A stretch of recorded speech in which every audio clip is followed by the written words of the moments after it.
ठीक है, ये हमारा होता है सर्वर मैनेजर। इसमें ये हमारा होता है पावर सेल। ये जैसे हमारे विंडोज में सीएमडी होता है, सेम ऐसे ही ये पावर सेल होता है। ठीक है। जब भी हमें कोई भी आपको सर्वर में आपको डोमेन कंट्रोलर बनाना होता है या डोमेन करना होता है, तो उसमें मल्टीपल्स रोल्स ऐड करने होते हैं। जब उन्हें ऐड करते हो तो उसे बोलते हैं ऐड रोल्स एंड फीचर्स। इसमें हमारे डैशबोर्ड में ये काउंट होता है। उसके बाद आता है लोकल सर्वर, जैसा हमने अभी प्रीवियस वीडियो में देखा था कि हमें क्या कंप्यूटर नेम चेंज करना होता है। हमने कंप्यूटर नेम पहले ही चेंज कर दिया। विंडो फायरवॉल ऑफ करनी होती है, तो यहाँ पे क्लिक करके हम इसे ऑफ करेंगे विंडो फायरवॉल को। यहाँ से आके ये turn window firewall on off करना होता है। ठीक है, ये ऑफ करी हुई है हमने। तीसरी चीज थी हमारी लैन कॉन्फ़िगर। जो आईपी लैन आईपी होती है उसे कॉन्फ़िगर करना। उसे कॉन्फ़िगर करते हैं। इसमें ये है 10.1.1.3 और इसका डीएनएस सर्वर नेम दे दिया हमने 10.1.1.1। ठीक है, ये वो आईपी है जो इससे आपका डोमेन एक्सेस होगा। फिर हम डैशबोर्ड में आते हैं। सबसे पहले हमें जो रोल ऐड रोल करना होता है किसी भी सर्वर में बनाने के लिए, उसे डोमेन कंट्रोलर बनाने के लिए हमें डोमेन की रिक्वायरमेंट होती है। डोमेन जिसमें हम यूजर्स ऐड करते हैं, जो भी आपका यूजर्स ऑब्जेक्ट्स जो कलेक्शन होता है वो किस क्या होता है। डोमेन क्या है? एक्टिव डायरेक्टरी होती है आपकी। एक्टिव डायरेक्टरी का पार्ट होता है, क्योंकि उसी में आपका डाटा स्टोर होता है। तो सबसे पहले हम ऐड रोल्स एंड फीचर्स करेंगे।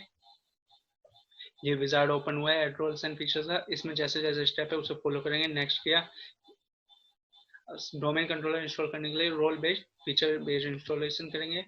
इसमें ये आपकी आईपी आ रही है, ये हो गया। इसे next active directory domain service. जब हमें डोमेन ऐड करना होता है तो हम active directory domain service add करते हैं। ये नेक्स्ट किया। नेक्स्ट नेक्स्ट या आपके जो जो हम स्टेप करते जा रहे हैं, ग्रुप पॉलिसी, एक्टिव डायरेक्टरी में ग्रुप पॉलिसी हो गई, आरसेट हो गया, आपका एडीडीएस टूल हो गया, एडीडीएस हो गया, एक्टिव डायरेक्टरी एडमिनिस्ट्रेटर सेंटर, ये इंस्टॉल कर दिया है। ये अभी हमारे इस सर्वर में रोल्स ऐड हो रहे हैं। ये जो रोल्स हैं आपके एक्टिव डायरेक्टरी के जो रोल्स होते हैं, अभी ये ऐड हो रहे हैं। इसके ऐड होने के बाद हम इसे डोमेन क्रिएट करते हैं। तो अभी इसे ऐड होने देते हैं। तो दोस्तों ये देखिए, ये हमारा सर्वर का जो रोल्स फीचर्स है ये ऐड हो चुका है। इसके बाद ये हमारे रीस्टार्ट के लिए हो रहा है। ये restart is pending ADC server. तो इसे क्लोज करके ये अभी सर्वर आपका रीस्टार्ट होगा।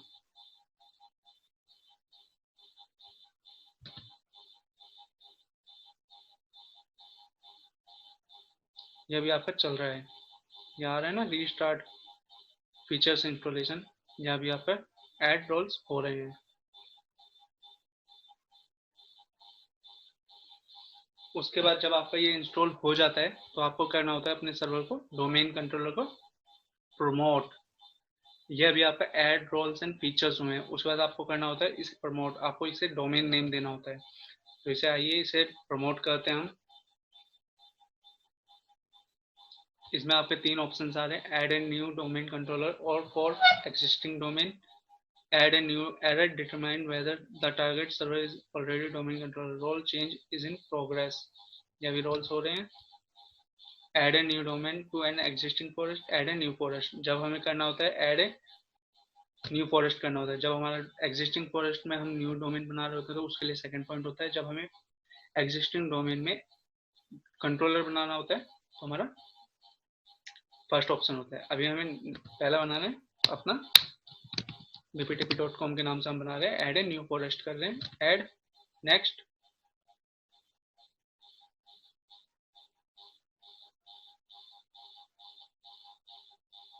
ये आपके डिप्लॉयमेंट कॉन्फ़िगरेशन जा रही है। ये एरर आ रही है सबसे पहले। इस एरर को ये इसलिए आ रही है क्योंकि हमने इसे पहले से ही डोमेन कंट्रोलर में ऐड किया हुआ था। उसके बाद इसे रिमूव किया, इसलिए ये सेटिंग आ रही है। इसे हम रिमूव करेंगे, उसके बाद हम इसे ऐड करेंगे। हाँ तो दोस्तों, हम इसे कहाँ पे थे? हम इसे कर रहे थे प्रमोट। तो ये जो फ्लैग आइकन आता है इसमें हम जब हमारा आईडी रोल्स जो एक्टिव डायरेक्टरी डोमेन सर्विस का जो रोल्स होता है वो ऐड हो जाता है, तो उसके बाद हमें करना होता है इसे प्रमोट दिस कॉन्फ़िगरेशन। अब इसमें हमारे 3 ऑप्शंस आ रहे हैं, add a domain controller to an existing domain, add a new domain to an existing forest, add a new forest. जब हमें न्यू डोमेन न्यू फॉरेस्ट बनाना होता है तो ऐड अ न्यू फॉरेस्ट करते हैं, add a new domain to an existing forest. जब हमारे पास फॉरेस्ट होता है उसमें हमें डोमेन बनाना होता है, जब हम इसे करते हैं ऐड अ न्यू डोमेन, और add a domain controller to an existing domain. Suppose हमारा डोमेन बना हुआ है, उसके बाद अगर हमें ईडीसी एडिशनल डायरेक्टर डोमेन या फिर आपका आरओडीसी या फिर आपका बीडीसी बैकअप डोमेन कंट्रोलर बनाना होता है तो हम ऐड अ डोमेन फर्स्ट वाला करते हैं। ये अगर हमने add a new forest hcl.com, जो भी हमारा रूट डोमेन होगा उसका नेम hcl.com होगा। hcl कोई भी डोमेन हो सकता है, .com लगाना कंपलसरी होता है, ठीक है।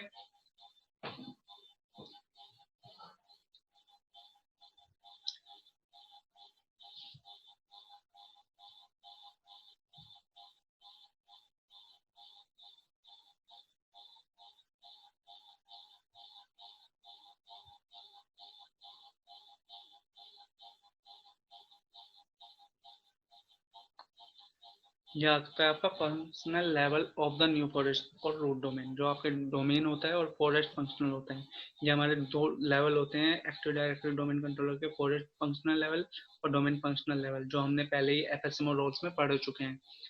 हमारा जो फॉरेस्ट होता है वो हमारा लोवेस्ट वर्जन में हो सकता है, जैसे विंडोज सर्वर 2012 R2 आ रहा है, इसलिए हमारा लोवेस्ट में जा सकता है, लेकिन जो हमारा ये होगा डोमेन फंक्शनल लेवल वो हमारा सेम रहेगा, ठीक है। ये देख पा रहे हैं हम, इसमें ये 8 भी है, R2 भी 2008 12 12 R2, इसे हम चेंज कर सकते हैं। DSRM ये होता है डायरेक्टरी सर्विस रिस्टोर मोड। जब आपको इसी डोमेन को डिमोट करना होता है या फिर आपको आपको इसकी ये डोमेन कंट्रोलर किसी वजह से ये बंद हो जाता है तो इसकी रिस्टोर करने के लिए आपको इस पासवर्ड की रिक्वायरमेंट पड़ती है, या प्रमोट करने के लिए या डिमोट करने के लिए। सपोज आपका ये डोमेन कंट्रोलर आपको हटाना है तो आपको डिमोट करना होगा इस सर्वर से, तो इसे क्या डिमोशन के लिए आपको क्या चाहिए होगा, इसका पासवर्ड, इसलिए इसकी ज़्यादा रिक्वायरमेंट होती नहीं है। ये आपका होता है डेलीगेशन फॉर डीएनएस सर्वर। जब भी हम डोमेन कंट्रोलर ऐड करते हैं तो उसमें डीएनएस सर्वर ऑटोमेटिकली ऐड हो जाता है, ये उसके लिए नोटिफिकेशन देता है। नेक्स्ट क्या जाता है, the net BIOS domain name. जैसे हमने hcl.com रखा था, उसका जो hcl होता है वो आपका नेट बायोस डोमेन नेम होता है।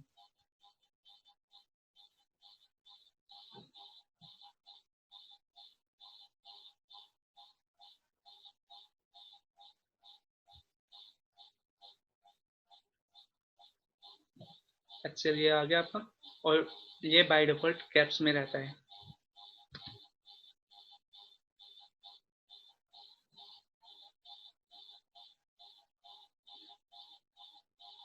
ये जो ऑप्शंस आ रहे हैं आपके deployment configuration domain controller DNS option, ये स्टेप बाय स्टेप है। उसके बाद एडिशनल ऑप्शन आ गया, एडिशनल ऑप्शन में आपका नेट बायर्स नेम हो गया, ठीक है। अब ये आ गया पाथ। पाथ में क्या होता है, जो आपका एक्टिव डायरेक्टरी डोमेन कंट्रोलर होता है उसे पाथ होते हैं, उसमें एक डाटाबेस फोल्डर का होता है, एक लॉग फाइल का होता है, 6 वॉल्यूम फोल्डर होता है। जो डाटाबेस होता है आपके एक्टिव डायरेक्टरी के जितना भी डाटा होता है, डाटा इन्फॉर्मेशन, वो आपके कहाँ जाते हैं, डाटाबेस में। लॉग्स में जो भी आप एक्टिविटी करते हो एक्टिव डायरेक्टरी डोमेन में, उसके जो लॉग्स बनते हैं वो आपके लॉग्स फाइल में जाते हैं, सी विंडो एनटीडीएस में। सिस वॉल्यूम, जैसे आपने कोई भी registry GPI edit group policy edit की हो, रजिस्ट्री सेटिंग अपग्रेड की हो, तो वो सारा कहाँ जाएगा आपका सिस वॉल्यूम फोल्डर में। इसका पाथ कहाँ होता है, सिस विंडो सिस वॉल। इंटरव्यू में अक्सर ये क्वेश्चन पूछे जाते हैं। फिर ये आता है आपका रिव्यू ऑप्शन। जब इसे नेक्स्ट करेंगे ये आपका रिव्यू ऑप्शन पे जाएगा। रिव्यू ऑप्शन पे ये क्या चेक करता है, जो आपने स्क्रिप्टिंग की है, जो आपकी अभी तक आपने स्टेप किए हैं, जो फॉलो किए हैं आपने, नेट बायोस क्या रखा है, डोमेन कंट्रोलर का क्या नाम रखा है, फंक्शनल लेवल और डोमेन लेवल कौन से हैं, एडिशनल कौन सा है, ये उसके लिए है। इसे आप चाहो तो एक्सपोर्ट भी कर सकते हो, बट हमें एक्सपोर्ट करने के नहीं है। अब ये आ रहा है प्री रिक्वेस्ट चेक। ये जो होता है ये आपके सर्वर को चेक करता है कि डोमेन इस excel.com के लिए कंपेटेबल है नहीं है, जिसमें आपके सारे के सारे hardware and software component check किए जाते हैं। तो ये बता रहा है आपका pre requested need to be validate, ये वैलिडेट करता है before active directory domain service is installed on this computer. जो आपका कंप्यूटर उसमें इंस्टॉल होगी या नहीं उसके लिए।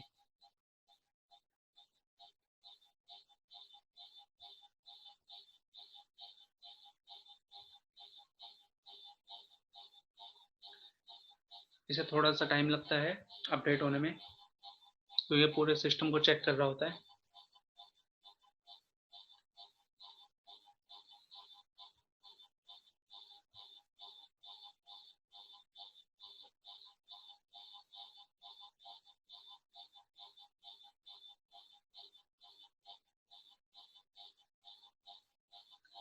ये इसमें आ गया, ये देखिए ये करेक्ट का ग्रीन का आ गया, all requested cheque pass successfully, click install begin installation. तो अब ये हम इंस्टॉल करेंगे। अब ये इंस्टॉलेशन हो रही है, इसमें आपके जितनी भी आपके डीएनएस की हो गई सेटिंग, आपके अदर सर्विसेज हो गए, एक्टिव डायरेक्टरी के रोल्स हो गए, वो सारे आपके इसमें प्रोग्रेस में ये चलते हुए नजर आएंगे आपको। स्टार्टिंग अभी स्टार्टिंग हो रही है, और फिर आपका डोमेन की, डीएनएस की, लैन की, कॉन्फ़िगरेशन की, नेमिंग की, ये सारी इसमें इंस्टॉल होती हैं। तो ये एक प्रोसेस है इंस्टॉलेशन की। जब ये सर्विस पूरी की पूरी कंप्लीट इंस्टॉल हो जाती है, तो ये सिस्टम ऑटोमेटिक ये रीस्टार्ट हो जाता है। अब ये इंस्टॉल हो रही है।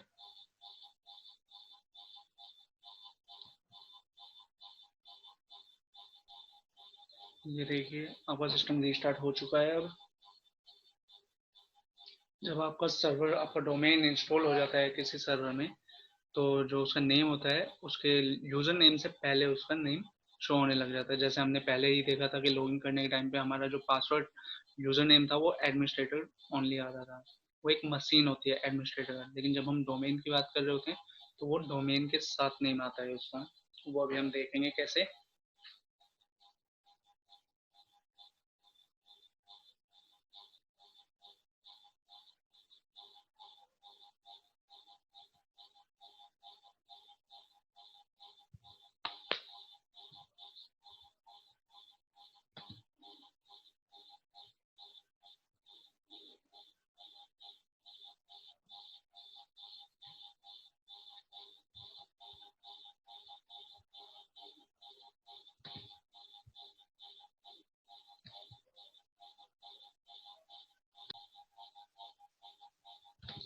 इसे लॉगिन करते हैं। ये देखिए ये इसका आ गया डोमेन नेम HCL/एडमिनिस्ट्रेटर, पासवर्ड BPTP 1234।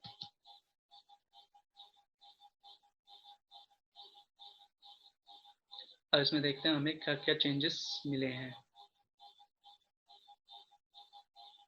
जब आपका डोमेन इंस्टॉल हो जाता है तो उसमें कुछ सर्विसेज ऐड हो जाती हैं, जैसे कि आपके active directory, trust and computers, user and computer setting, group policy management, ये सब चीज़ें लोकल सर्वर में आएंगे। सबसे पहले लोकल सर्वर में जैसे हमने देखा था कि उसमें हमारा वर्क ग्रुप आ रहा था। वर्क ग्रुप क्या था, अभी इसमें देखते हैं क्या आ रहा है। Computer name ADC work group, अभी ये अपडेट हो रहा है। ये HCL.com का आपका आ गया। ये फायरवॉल सेटिंग रिमोट इनेबल हो गया है। ठीक है, टूल्स पे क्लिक करते हैं। Domain, active directory domain, active directory administrative centre, domain and trust, model, sites and services, user and computers, ये सारे आप इसके डोमेन की हो गई। ये DNS हो गया। ठीक है, ग्रुप पॉलिसी मैनेजमेंट, जो जो उसमें सेटिंग्स हमने देखी थी एड रोल्स एंड फीचर्स में, वो सारे के सारे हमारी ऐड हो चुकी हैं। Active directory users and computer में आए हम। इसकी शॉर्टकट कमांड भी एक होती है DSA.MSC, यह शॉर्टकट कमांड होती है इस एप्लीकेशन को रन करने की, जिसमें आपका डोमेन, ये आपकी एक्टिव डायरेक्टरी होती है जिसमें आपके यूजर्स और ग्रुप, यूजर्स और कंप्यूटर की लिस्ट होती है। एक्टिव डायरेक्टरी इसमें सेव्ड क्वेरी और HCL आपका डोमेन है। डोमेन में ये बाय डिफॉल्ट बन के आता है, जिसमें आपका एक OU होता है। ये OU है ADC का।